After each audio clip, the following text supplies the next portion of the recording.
நண்பர்களுக்கு வணக்கம். மீண்டும் உங்கள் குழந்தை ஆதி. இப்ப இந்த சென்னையிலேருந்து திருப்பதி சென்னை டு திருத்தணி போன அந்த ட்ரெயின்ல வந்து, இந்த வட மாநிலத்து இளைஞர வெட்டி கொஞ்சம் அராஜகம் பண்ணாங்கல்ல இந்த பசங்க. அத பத்தின ஒரு இதுதான். இப்ப தான் எனக்கு கொஞ்சம் நிம்மதியா இருக்கு. மனசு கொஞ்சம் நிம்மதி அடைஞ்சிருக்கு. என்னன்னா, அந்த பையனுக்கு உயிருக்கு எந்த ஆபத்தும் இல்லாம காப்பாத்தப்பட்டிருக்கிறாரு. அந்த வீடியோ பார்த்த பிறகு தான் எனக்கு வந்து அந்த அந்த செய்தி கேள்விப்பட்டதிலிருந்தே ரொம்ப மன உளைச்சல்ல அப்படியே இருந்தேன்.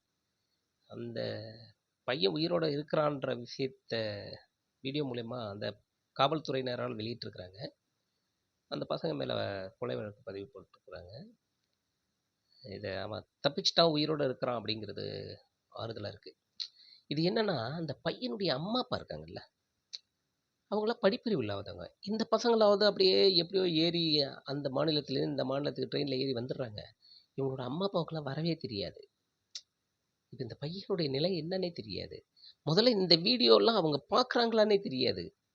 நம்ம ஏதோ சேஃபா இருக்கிறான்னு கூட அவங்க நினைச்சிட்டு இருந்திருக்கலாம். அப்படி ஒரு நிலையில தான் இவங்க எல்லாம் அங்க இருப்பாங்க. இப்ப இது எங்கேருந்து இது ஆரம்பிக்குதுன்னு பார்ப்போம். எங்கேருந்து ஆரம்பிக்குதுன்னா, இந்த பள்ளிக்கூடத்துல வாத்தியார்கள் வந்து மாணவர்களை அடிக்கக்கூடாதுன்னு ஒரு சட்டம் போட்டாங்கல்ல, அங்கேருந்து ஆரம்பிக்குது. அங்கேயும் தப்பு நடந்துச்சு. என்ன, வாத்தியார்கள் ரொம்ப மோசமா அடிச்சது, இன்னும் கூட சில இடங்கள்லாம் நடக்குதுன்னு வச்சுங்களேன்.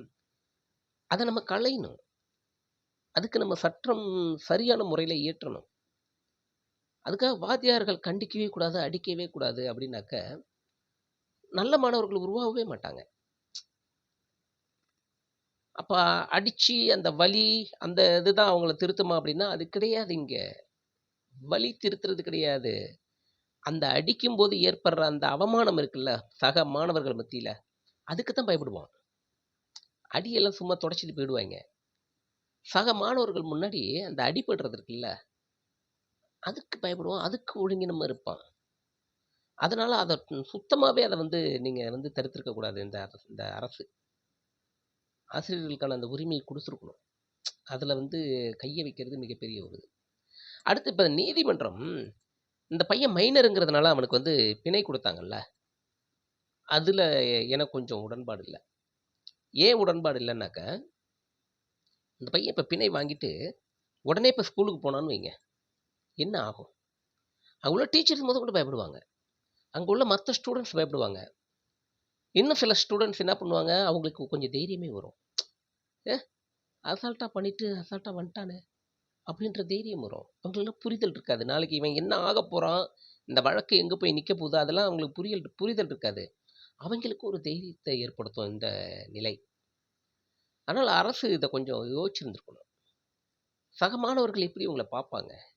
கூட உட்கார்ந்து படிக்கணும்ல. டீச்சர்ஸ் வந்து பாடம் நடத்தணும்ல. அப்படியே இவன் உட்கார்ந்திருக்கும் பொழுது, அந்த சக மாணவர்களுக்கு இந்த சிந்தனை மனச விட்டு போறதுக்கு எவ்வளோ நாள் ஆகும்? அப்ப பாடம் நடத்தும்போது எப்படி ஏறும் மண்டையில? ஏறவே ஏறாது. இப்ப இந்த சம்பவத்தை ஈடுபடுத்துற அந்த அம்மா, அப்பாவுடைய நிலைய முதல்ல நினைச்சு பாருங்க. அவங்களுக்கு மிகப்பெரிய போராட்டம் இப்ப ஆரம்பிச்சிருக்கும்.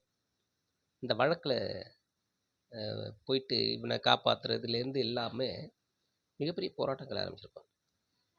இதுல இன்னொரு விஷயம் பார்த்தீங்கன்னா, அந்த ட்ரெயின்ல அந்த வடமாநில இளைஞன் மட்டும் தான் இருந்தானா? எவ்வளோ பேர் இருந்திருப்பாங்க? நம்ம சமுதாயம் எவ்வளோ அலட்சியமா இருந்திருக்கு பாருங்க. ஒருத்தன் குரல் குடுத்திருந்தா கூட சுத்தி இன்னும் 4 பேர் குரல் குடுத்திருப்பாங்க. ஒரு சப்போர்ட் கிடைக்குதுன்னா கூட இவங்க பயந்திருப்பாங்க 4 பேரும். இப்ப நெறைய பேர் சொல்லிட்டு இருப்பாங்க தெரியுமா? எனக்குள்ள ஒரு மிருகம் தூங்கிட்டு இருக்கு. அதை தட்டி எழுப்பிடாதன்ட்டு. சினிமாவுலலாம் நெறைய டயலாக் பார்க்கலாம். அதுதான் இது. எல்லா மனிதர்களுக்கும் ஒரு மிருகங்கள் இருந்துட்டு இருக்கு. அந்த மிருகங்கள் பார்த்தா செலக்ட் பண்ணும். எது அ தனியா இருக்கு, எது வந்து பலவீனமா இருக்கு, இந்த மாரி செலக்ட் பண்ணி போய் அட்டாக் பண்ணும். அந்த மாரி தான் இப்ப இவங்க அட்டாக் பண்ணியிருக்கிறாங்க. அங்க உள்ள மத்த யாராவது தமிழர்களுக்கு அப்படி இப்படின்ட்டு யார் மேலயாவது கைய வச்சாக்க வேற மாரி ஆயிருக்கும். இவன் இவன் மேல கைய வச்சா கேட்கறதுக்கு ஆள் இல்ல. இவன் அந்த மாதிரி அடி வாங்கி அந்த பயந்த சூழ்நிலையே அவங்களுக்கு இன்னும் தைரியத்தை ஏற்படுத்தியிருக்கு. தனியா அழிச்சுட்டு போய் வெட்டியிருக்கிறாங்க. பட் இவங்களுக்கு கொலை பண்ற நோக்கம் இல்ல. இவங்களுக்கு உள்ளுக்குள்ள அந்த மிருகம் இருக்குல்ல, அதுக்கு தீனி போட்டுருக்காங்க. கொலை பண்ற நோக்கம் இருந்ததுன்னா, வெட்டி தலைய துண்டிச்சுட்டு போயிருந்திருக்கலாம். எது வேணாலும் பண்ணியிருக்கலாம். ஆனா, இந்த நீங்க பார்த்தீங்கன்னா, சாதாரணமா ரோட்ல போயிட்டுருப்போம். ஒருத்தன போட்டு 10 பேர் அடிப்பாய்ங்க. போறவன் சும்மா போமாட்டான். என்ன ஏதுன்னு கேட்பான். அவன் ஏதோ ஒரு தப்பு பண்ணியிருப்பான்னு வச்சுக்கயேன், அங்க தான் அத்தன பேர் அடிக்கிறாங்களே! இவன் பங்குக்கு இவனும் போய் 2 அடி அடிப்பான். இது இது புழுக்குட்டுற மிருகம் இருக்குல்ல, அதனுடைய இது. இந்த போதை வசத்த பத்தின ஒரு விஷயம் தெரியப்படுத்தணும் எல்லாத்துக்கும். என்னன்னாக்க, நமக்கு வந்து சிறுமூளை, பெருமூளைன்னு 2 மூளை இருக்கு இல்லையா? இந்த பெருமூளையோட வேலை என்ன தெரியுமா? நான் தான் அதிகாரி, நான் தான் பெரிய ஆளு. இந்த உலகத்துல என்ன மிஞ்சி எதுவும் கிடையாது. என்னால எதுவும் முடியும். இந்த மாரி சிந்தனை கொண்டது தான் அந்த கர்வம், அகங்காரம், ஆணவம் எல்லாம் கொண்டது தான் இந்த பெருமூளை. சிறுமூளை அப்படி கிடையாது. நிதானிக்கும். "டேய் உனக்கு ஒண்ணுமே தெரியல. இந்த சைக்கிள் செஞ்சினாக்க நாளைக்கு மாட்டிப்ப. சந்தி சிரிப்ப. சின்னாபின்னம் ஆயிடுவ. உன்ட்ட பணபலம் கிடையாது. பொருளாதாரம் கிடையாது. உன்னால நாளைக்கு மீண்டு வரவே முடியாது." இந்த மாதிரியான நெறைய விஷயங்கள யோசிக்க வைக்கிறது தான் சிறுமூளை. ஆனா இந்த போதை வஸ்து என்ன தெரியுமா பண்ணும்? இந்த ஆல்கஹால் இந்த விஷயம்லாம். சிறுமூளைய தூங்க வச்சுரும். செயல்படாது. யோசிக்க விடாது. பெருமூளை மட்டும் தான் செயல்படும். அந்த மாரி பெருமூளை மட்டுமே செயல்படும்போது தான் இந்த மாரியான சம்பவங்கள்லாம் நெறைய நடக்கிறது. அதனால பெரும்பாலும் இந்த மாதிரியான விதங்கள கட்டுக்கோப்பு கொண்டு வரணும்னா, இந்த தமிழகத்துள் ஊடுருவி இருக்கும் இந்த போதை வஸ்துக்களை தடை பண்ணணும். இந்த மாணவர்களை ஆசிரியர்கள் கண்டிக்கக்கூடாது, அடிக்கக்கூடாதுன்ற அந்த சட்ட திட்டத்த கொஞ்சம் தளர்த்தணும். அத வேற வழியில இது பண்ணணும். ஆசிரியர்களுக்கு அடிக்கிறதுக்கான உரிமை இருக்கணும். சிசிடிவி கேமரா மூலமா இப்படிலாம் தண்டிக்கலான்ற ஒரு விஷயத்த வச்சு, அப்படி சிசிடிவி கேமரா மூலமா வச்சாவது அந்த தண்டனைய நிறைவேத்தி குடுக்கணும். தப்பு பண்ணும் மாணவர்களுக்கு. நீ ஆசிரியர் அத்துமீறி போக்கூடாதுன்றது தானே உன்னுடைய இது. அப்ப அந்த மாதிரி குடு. இந்த தப்பு பண்ணா இதுக்கு இந்த பனிஷ்மென்ட்ன்ற மாரி ஒரு விஷயத்த குடுக்கறதுக்கான விஷயத்த பண்ணணும். அப்பவே சொல்லி வச்சிருக்காங்கல்ல, "அடியாத மாடு படியாதுன்னு." அந்த ஒரு குறிப்பிட்ட வயசுல இவங்களெல்லாம் நம்ம ஒழுங்குபடுத்தலனாக்க, இவன்லாம் வளர்ந்து என்னவாகும்? இப்படித்தான் இவன் மட்டும் இல்ல. இவன் இன்னும் நெறைய பசங்களுக்கு உதாரணமாயிடுவாய்ங்க. இவன் முன்னுதாரணமா ஆனான்னாக்க, இன்னும் 4, 5 பேர் இப்படி கெளம்புவாய்ங்க. நெறைய பேர் கெளம்புவாய்ங்க. சீரழிஞ்சு போயிடும். இந்த நாடே சீரழிஞ்சு போயிடும். அதனால இதெல்லாம் களைய வேண்டியது பொதுமக்களாகிய நம்மகிட்டயும் இருக்கு. இந்த பொறுப்பு அரசுகிட்டயும் இருக்கு. இன்னும் இந்த இந்த நாடுடைய அட்டூழியங்கள் ரொம்ப அதிகமா போயிட்டுருக்கு. இதெல்லாம் நம்ம ஆரம்பத்தில இருந்தே சரி பண்ணாம விட்டோம்னா, இது போய் நிக்கிற அந்த உச்சம் இருக்குல்ல, அத தாங்க முடியாது. ஏற்கனவே நெறைய பிரச்சனைகள் நாட்டுல போயிட்டுருக்கு. இதுல இந்த மாதிரி வேற. அதனால அந்த பையன் தப்பிச்சுட்டான். இனியும் இது போல நடக்காம இருக்கணும்னா, அரசு ரொம்ப தீவிரமா யோசிச்சு செயல்படணும். எப்பவுமே பார்த்தீங்கன்னா, ஏதாவது ஒரு சம்பவம் நடந்த பிறகு தான் அத பத்தி யோசிக்கிறது. இப்ப கும்பகோணம் தீ விபத்து வைங்க. அந்த தீ விபத்துல அந்த 90 குழந்தைங்க, 100 குழந்தைங்க இறந்த பிறகு தான், அதுக்கப்புறம் இந்த பள்ளிக்கூடங்களுக்கான அனுமதி இப்படி இருக்கணும். பள்ளிக்கூடங்கள் இப்படிலாம் கட்டணுன்ற சட்டத்தையே அதுக்கப்புறம் தான் போட்டு, ஸ்ட்ரிக்ட் பண்ணி அத ஃபாலோ பண்றாங்க.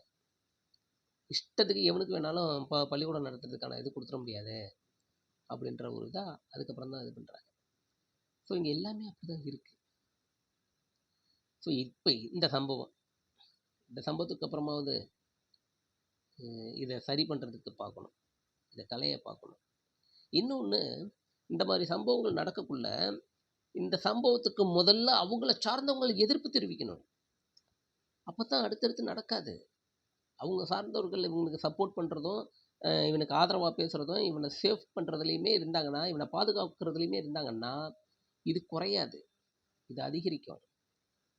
இவங்கலாம் முதல்ல படிக்க வைக்கணும். சும்மா வாட்ஸ்அப் ஃபோன்லயும் பார்த்துட்டு கெட்டு போறாய்ங்க. படிக்க வைக்கணும். அப்பதான் இந்த நாடு உருப்படும்.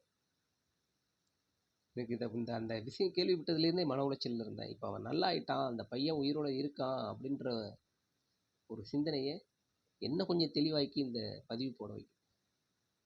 நன்றி.